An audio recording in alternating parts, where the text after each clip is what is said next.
Welcome back to the deep dive. Today, we are tackling a subject that is absolutely high stakes. It really is. We're not just looking over some proposal for educational reform. We are studying a definitive operational blueprint that was, well, it was drafted under some intense political and systemic pressure. This is really the civil rights defense of public education in the United States. A unified national framework rooted in, what, over a century of legal battles? That's exactly right. The document we're distilling for you today is the NAACP Comprehensive Education Plan, 2025 and beyond. And it is, by its very definition, it's a reaction. It's a strategic defense against a persistent failure. And that failure it's profound. The document states it so clearly. Despite these landmark rulings, Brown v. Board of Education back in 1954, despite the 14th Amendment, Right. Black students remain the most educationally underserved population in the U.S. The plan pulls no punches about that reality. We're looking at these chronic, pervasive issues. You've got significant proficiency gaps in every single state. You've got disproportionate discipline rates that are just feeding the school-to-prison pipeline. Then the money. And the systemic generational underfunding of majority Black school districts. Yeah. So education here isn't just about, reading and math scores. The plan is explicit about this. It frames education not as some governmental courtesy, but as a constitutional right, a civil rights demand. And the cornerstone of Black advancement. Exactly. So our mission today is to distill this massive document down to its core strategy. How is the NAACP planning to advance equity, demand excellence, and fight what they call historical erasure all at the same time? This is a detailed battle plan for the next decade. It is. And crucially, it doesn't start in the classroom. It starts with the federal government's capacity to even enforce the law in the first place. Okay, let's unpack this then. The plan immediately calls out this major political threat hanging over public education. We're talking about current administrative actions aimed at strategically shrinking or maybe eventually dismantling the U.S. Department of Education. Right, and these are actions often associated with the broader ideological goals of Project 2025. Section 2 of the document, it really details the specific actions taken just since the beginning of 2025 that, in the NAACP's view, are intentionally weakening that federal agency, the one responsible for overseeing civil rights in schools. So what are they? They outline 3 rapid sort of structural blows. Okay, tell us about the first blow, the staffing cuts. The plan cites major workforce reductions. By March 2025, the ED had initiated layoffs, cutting approximately 1,300 positions. 1,300. Wow. And to put that in perspective for you, that's roughly half of the entire Department of Education's workforce. Half. And that translates directly into a massive overnight loss of personnel. The people responsible for administering grants, for tracking data, and most critically, for civil rights enforcement. So wait, if the federal agency that's tasked with ensuring Title VI, which, prohibits race discrimination in federally funded schools, if that agency loses 50% of its capacity, then what happens? the states are effectively left to self-regulate. That's a massive regulatory vacuum. Precisely. And the second blow is the swift cancellation of all federal diversity, equity, and inclusion DEI capacity, training, and materials. And the structural impact there is what?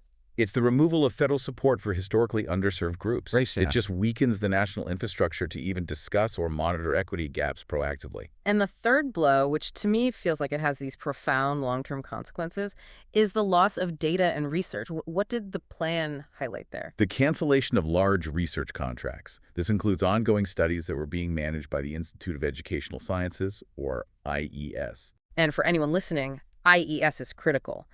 It's the gold standard for nonpartisan national data collection on academic outcomes and disparities. It is. So the structural impact of losing that IES data isn't just, a loss of interesting research. It's a loss of the evidence base the government itself needs to justify and enforce policy changes. So you can't prove there's a problem if you stop collecting the data that shows the problem. Exactly. When you eliminate national data sets and policy evaluation capacity, you create a national blind spot. It becomes much, much harder to argue for targeted federal interventions because the verifiable evidence, it just disappears. And the consequence of all that together. Education oversight devolves primarily to the states. Yeah. You get increased state-by-state variation, and the document argues rising disparities among marginalized groups because that federal legal safety net has basically been shredded. That sets a very, very challenging stage. So if the federal safety net is being intentionally frayed, how does the plan counter this? And this is where it gets really interesting. Yeah. They pivot. They go from defense to this high standard offense by focusing on verifiable, replicable excellence. This is the centerpiece strategy. Right. The best academic practice models for Black students campaign. And the goal is, well, it's revolutionary. It's to move beyond just reacting to achievement gaps and start proactively defining and demanding a new, non-negotiable floor for success. It's not just about seeking parity then, it's about establishing a whole new standard. So how do they define a successful school that meets this high standard? Because that definition is just critical for driving any kind of policy. The criteria are extremely rigorous and, I think, strategically chosen. A public school qualifies when 50% or more of its Black students score proficient or above in reading and math. 50%, proficient or above, that is a truly high benchmark. It is. For a lot of states, that 50% threshold is higher than the average proficiency rates for all students, regardless of demographic. That is the strategic brilliance of it. They're using Black student success to define universal excellence. They're creating a living, documented proof of concept. It completely counters any narrative that suggests low achievement is inevitable or, it's just rooted in socioeconomic status.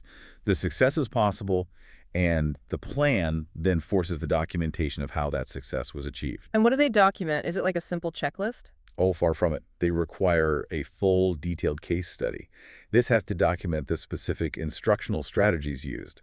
I mean, how literacy and math are actually being taught. Okay. The leadership practices, the discipline approach, strategies for family engagement, and crucially, how resources are allocated inside that specific school. So this whole process transforms academic success from just a niche research finding into actual policy leverage. That's the goal. They use this documented excellence as evidence.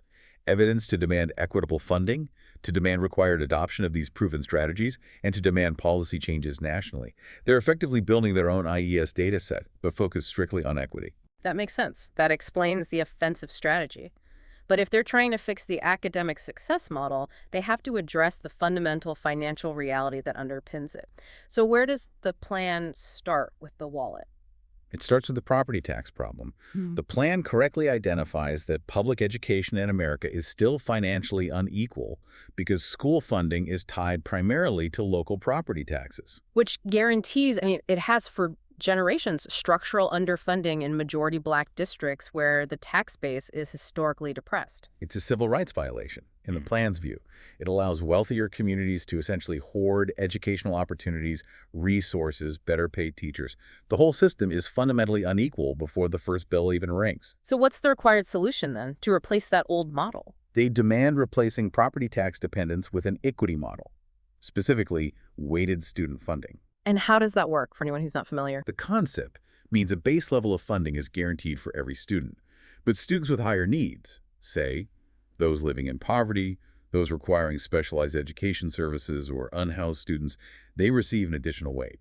So a general education student might get, say, $1 in funding, but a high-needs student might be weighted to receive $1.50 or even $2. But the political pushback against replacing local property tax funding is always massive. How does the plan propose to overcome that states' rights argument on a national scale? By using the data they're generating, they argue the weighted funding is a constitutional requirement, not a political choice, because the current system violates the 14th Amendment's Equal Protection Clause. Those best academic practice models serve as the evidence showing that when resources are equitable, success follows. It creates a legal foundation for their demands. Okay, that addresses the funding problem. What about the core classroom issue that really dictates a student's entire life trajectory? Literacy. The plan is emphatic about this. The quote is, "Literacy is liberation. Illiteracy is a civil rights violation." Wow. Yeah. And high illiteracy rates among Black students are attributed to the inconsistent use of evidence-based instruction and this over-reliance on ineffective, non-scientific methods, often called whole language or balanced literacy. So the fix has to be a national intervention into how teaching actually happens. Absolutely. The solution is a mandate for the implementation of the science of reading across all grade levels. And for you listening, this isn't a program you buy off a shelf, right? Not at all. It's a huge body of scientific evidence. It mandates systematic, explicit instruction in phonics, phonemic awareness, vocabulary development, reading fluency, and they require sustained, intensive literacy coaching for teachers, moving away from just one-off professional development days toward continuous in-classroom improvement. So they're enforcing the use of methods that are actually proven by cognitive science. That's the idea. Okay. Finally, let's look at the school-to-prison pipeline issue, driven by discriminatory discipline policies. The data here it's just always so difficult to read. It is. Black students are suspended 2 to 4 times more than their peers, and often for these very subjective offenses like defiance or insubordination. Right. And this just pushes students out of the classroom and increases their contact with the justice system. The plan is clear. Zero-tolerance policies have to end. Then what replaces them?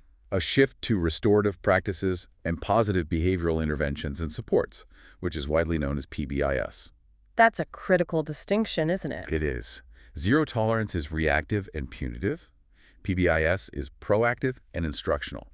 It treats behavior problems as skills that don't be explicitly taught, just like reading or math. And it also focuses on the adults in the room. Critically, the document mandates training for all educators in bias reduction, de-escalation techniques, and trauma-informed care.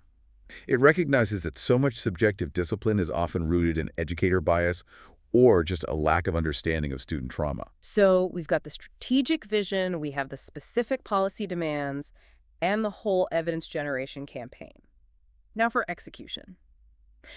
How does a national plan, this comprehensive, actually get put into practice on the ground across 50 states, especially when the federal government's enforcement arm has been, intentionally handicapped? What's the blueprint? Section 8 details the National State Local Implementation Blueprint.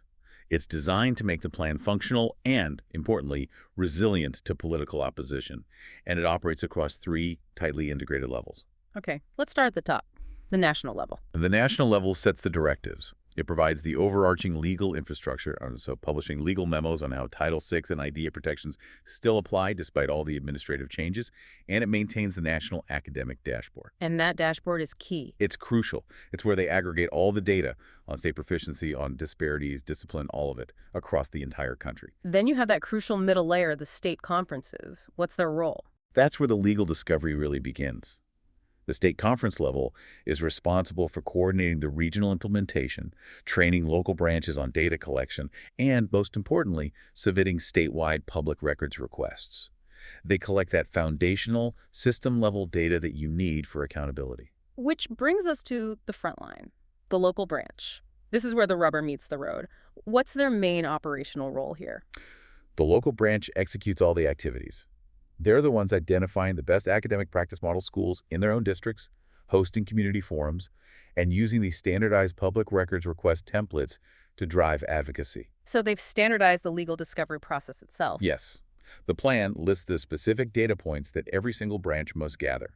Proficiency rates broken down by race, teacher salaries broken down by school building, suspension data, course access. This ensures that advocacy is driven by hard evidence that can be used in litigation, not just anecdotes. The plan is so clearly fighting these political and economic threats, but it's also fundamentally a cultural defense. It addresses the rising threat of educational censorship and historical erasure head-on. Absolutely. Sections 4, 14, and 15 really emphasize that cultural core. They directly counter policies aimed at removing Black history from schools. The plan demands anchoring instruction in what they call our story, which grounds itself in this unbroken historical arc of achievement and innovation. And this is where the document moves so far beyond just traditional history standards. What are they highlighting specifically in that historical anchor? They explicitly reject the framing that Black history begins with slavery, or, specifically in 1619. Right. Instead, they root the narrative in ancient civilizations and scholarship. They highlight milestones like Tasseti around 3500 BCE, Kemet, Nubia, and University of Timbuktu around 1100 CE. That's a powerful, very strategic choice. It establishes a legacy of intellectualism and state building that predates the entire European colonial context. It neutralizes the narrative of historical erasure by proving that the history of Black achievement is long, it's continuous, and it spans millennia. It's an exercise in reinforcing Black identity and countering these narratives of inferiority. And they also bring in technology to serve this historical and academic mission. Yes. The plan integrates the use of technology and AI, not just for general personalized learning in, say, math and reading, but specifically to enrich our story. They talk about virtual libraries, digital storytelling tools, interactive maps, charting Black achievements. So technology becomes a tool for transformation and justice. Exactly. Adaptive learning platforms, for instance, are seen as a way to ensure every student receives the individualized science of reading instruction they need. So to synthesize this massive plan for you, the listener, we see the NAACP is engaged on three fronts. You've got legal enforcement against federal threats like the deconstruction of the ED, replicating excellence through that Best Academic Practice Models campaign, and operationalizing the fight using a strict national, state, local blueprint grounded in standardized evidence gathering and cultural defense. That summarizes the three pillars perfectly. And the core message they reinforce in the document's FAQ section is this. They are transforming best academic practice from pure research into legal and policy leverage. And it's all based on the principle that improving education for Black students improves education for all students. When that instructional quality is raised to meet the 50% proficiency benchmark and funding is made equitable, every single student benefits from that raised floor. It's not a zero-sum game. Exactly. It's a systemic uplift. Which brings us to our final thought. It's Hey. one that builds on the letter to students of African descent found in Section 12 of the plan. It says, "The system you walk into each day was not built for your success, but you were born for greatness." Such a powerful idea. It is. They also say that attempts to suppress brilliance are rooted in fear of potential. Truly provocative. So, the final thought for you, the listener, to mull over is this. If, as the document states, attempts to suppress brilliance are rooted in fear of potential, what revolutionary impact could be unleashed on the nation if the structural barriers outlined in this comprehensive plan, from unequal property tax funding to historical erasure to arbitrary disciplinary practices, what if they were fully dismantled, thereby allowing excellence to be routinely nourished rather than forced to fight for air? That potential, unleashed nationwide, is the true revolutionary cost of educational inequity today.